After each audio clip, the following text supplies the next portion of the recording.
Sirine Garuda Biru menggema, akademisi hingga aktivis ancam turun kepung DPR RI. Gerakan Garuda Biru ditabuh, sirine sudah mengaum. Dimulai dari sosial media, kini menjalar ke kampus-kampus, pakar hukum hingga aktivitas mulai bersikap. Mereka siap turun ke jalan, melakukan demonstrasi mengawal balik DPR RI yang kini membahas RUU Pilkada pasca putusan MK.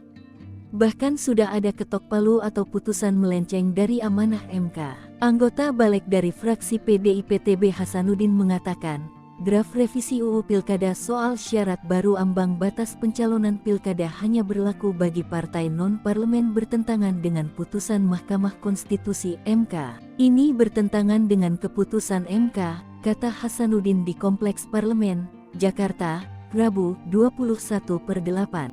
Melihat ini, pakar hukum tata negara Bivitri Susanti menilai, langkah DPR mengebut revisi RUU Pilkada pasca terbitnya putusan Mahkamah Konstitusi MK nomor 60/22/2024 tak ubahnya sebuah kegilaan.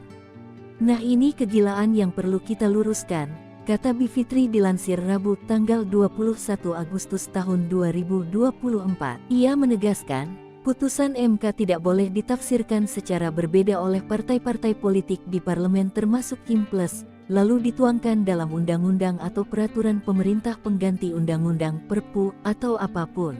Sebab, putusan MK dengan semua penalaran hukumnya menafsirkan apa kemauan yang termuat di Undang-Undang Dasar UUD 1945.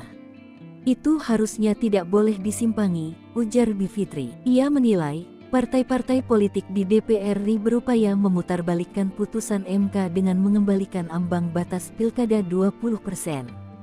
Dampaknya adalah dalam pilkada hanya terdapat calon-calon yang diusung koalisi politik atau bahkan hanya terdapat calon tunggal. Namun, anggota Badan Legislasi DPR Yandri Susanto mengklaim, revisi UU Pilkada tidak bertujuan untuk menganulir putusan MK, tetapi menyadur putusan MK ke dalam UU Pilkada. Namun faktanya sejumlah pakar hingga akademisi yang tergabung dalam Koalisi Sipil Constitutional and Administrative Law Society (CALS) marah agar Presiden dan DPR menghentikan pembahasan revisi UU Pilkada. Patuhi putusan Mahkamah Konstitusi nomor 60/22/2024 dan biarkan KPU menindaklanjutinya, ujarnya CALS dalam keterangan tertulisnya. Tindakan inilah yang memunculkan gerakan peringatan darurat membanjiri media sosial.